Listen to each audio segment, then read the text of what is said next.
नमस्कार, मी सुरेखा. तारा न्यूज मध्ये आपलं स्वागत. पाहूयात आज दिवसभरातील काही महत्त्वाच्या घडामोडी. स्थानिक स्वराज्य संस्थांच्या निवडणुकांच्या पार्श्वभूमीवर कोल्हापूर जिल्हा काँग्रेस कमिटीने नवीन तालुकाध्यक्षांची घोषणा केली आहे. करवीर तालुकाध्यक्षपदी रामकृष्ण पाटील, शिरोळ तालुकाध्यक्षपदी दरगू गावडे, पन्हाळा तालुकाध्यक्षपदी श्रीनिवास पाटील तर कागल तालुकाध्यक्षपदी ॲडव्होकेट दयानंद पाटील यांची निवड करण्यात आली आहे. तसेच औद्योगिक सेलच्या जिल्हाध्यक्षपदी अनुप पाटील यांची नियुक्ती झाली आहे.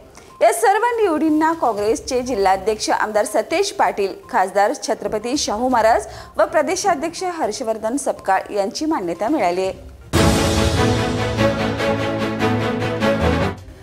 हिंदू जनसंघर्ष समिती कोल्हापूरच्या वतीने आज उपजिल्हाधिकाऱ्यांना निवेदन देण्यात आलं असून विविध शासकीय विभागामध्ये दीर्घकाळ रिक्त असलेल्या पदांमुळे कर्मचाऱ्यांवर वाढत्या कामाचा ताणाचा मुद्दा तीव्र करण्यात आला आहे. समितीने सांगितलं की एका अधिकाऱ्यांकडे 4-5 विभागाचा कारभार देण्यात येत असून यामुळे त्यांचे मानसिक आणि शारीरिक आरोग्य धोक्यात आले. नेहरू युवा देवदासी विकास मंडळ यांच्या वतीने संस्थापक अध्यक्ष अशोक भंडारे आणि नगरसेविका मायादेवी भंडारे यांच्या नेतृत्वाखाली जिल्हाधिकारी कार्यालयावर देवदासी महिलांचा धडक मोर्चा काढण्यात आला. घरकुल प्रस्तावास तात्काळ मंजुरी तसेच संजय गांधी निराधार योजनेची थांबलेली पेन्शन तात्काळ सुरू करावी या मागण्या मोर्चात करण्यात आल्या. शासनाने या मागण्यांकडे दुर्लक्ष केल्यास ठिय्या आंदोलनाचा इशारा देण्यात आला आहे. महाराष्ट्र राज्य शिक्षक मध्यवर्ती संघटनेच्या नेतृत्वाखाली राज्यातील सर्व शिक्षक संघटनांनी टीएटी परीक्षा आणि मार्च 15, 2024च्या शासन निर्णयाविरोधात 9 नोव्हेंबरला जिल्हाधिकारी कार्यालयावर मूक मोर्चा काढण्याचा निर्णय घेतला आहे. मुंबईत झालेल्या राज्यस्तरीय बैठकीत हा निर्णय घेण्यात आला असून 24 नोव्हेंबरला दिल्लीतील जंतर मंतर आंदोलनालाही पाठिंबा जाहीर करण्यात आला आहे. शासनाने सर्वोच्च न्यायालयात पुनर्विचार याचिका दाखल न केल्याने शिक्षकांमध्ये तीव्र नाराजी असून आता नाही तर कधीच नाही या घोषवाक्याखाली हे आंदोलन पार पडणार आहे. आजरा महागाव मार्गावर सुरू असलेल्या रस्त्याच्या कामामुळे संपूर्ण रस्ता चिखलमय आणि उखडलेला झाला असून डर्ट ट्रेकिंग सारखी अवस्था निर्माण झाली आहे.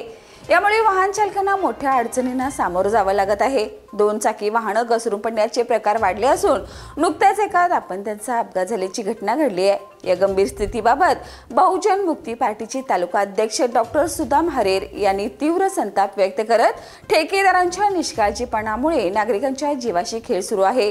एखादी जीवितहानी होण्यापूर्वी तातडीने उपाययोजना करून रस्ता दुरुस्त करावा अशी मागणी केली आहे. सरदार वल्लभभाई पटेल यांच्या 150व्या जयंतीनिमित्त भाजपा आणि कोल्हापूर महानगरतर्फे रन फॉर युनिटी एकता दौडचं आयोजन करण्यात आलं.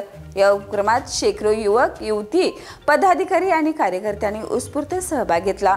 लहान मुलांपासून युवकांपर्यंत सर्वांनी देशभक्तीच्या जयघोषात एकतेचा संदेश दिला. यावेळी खासदार धनंजय महाडिक यांनी सांगितले की सरदार पटेल यांनी देशाच्या एकतेसाठी व स्वातंत्र्यासाठी दिलेला लढा हा इतिहास निर्माण करणारा असून त्यांचे कार्य आजच्या पिढीसाठी प्रेरणादायी आहे. शिरोली गावच्या स्मशानभूमीत मध्यरात्री काही मांत्रिकांनी अघोरी पूजा करून बाटलीत आत्मा बंद केल्याचा दावा केलाय. या विचित्र कृत्याचा व्हिडिओ सोशल मीडियावर व्हायरल झाल्यानंतर गावात खळबळ उडाली आहे. ग्रामस्थांमध्ये भीतीचं वातावरण निर्माण झालं असून पोलिसांकडे तक्रार देण्याची तयारी सुरू आहे. 2 दिवसात रिझल्ट मिळतील असा दावा करणाऱ्या मांत्रिकाच्या वक्तव्यामुळे या घटनेची सर्वत्र चर्चा रंगली आहे. महाराष्ट्र लोकसेवा आयोगाच्या राज्यसेवा मुख्य परीक्षेत इचलकरंजीच्या तन्मय मांढरेकरने ओबीसी प्रवर्गात राज्यात प्रथम क्रमांक पटकावलाय. कसबा बावड्याची सायली भोसले हिने अनुसूचित जाती प्रवर्गात मुलींमध्ये राज्यात 2रा क्रमांक मिळवलाय.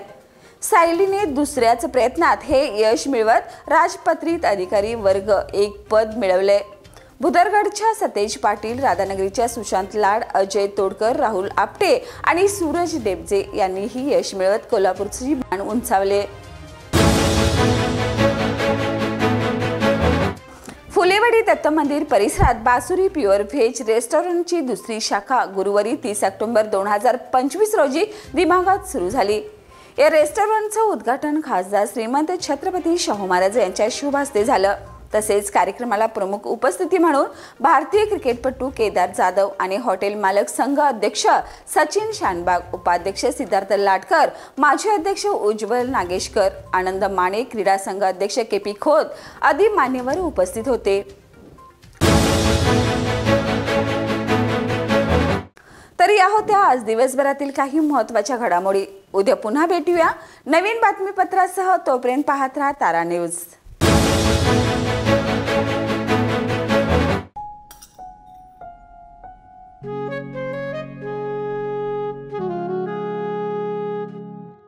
बाबा, आज येताना बासुंदी घेऊन या ना। अगं, कालच आपण आईचा वाढदिवस होता म्हणून आणली होती ना। ऐकलं, गोकुळची बासुंदी पुन्हा खावीशी वाटतेय। खरं सांगू, मलाही खावीशी वाटतेय। पुन्हा पुन्हा खावीशी वाटणारी गोकुळ बासुंदी।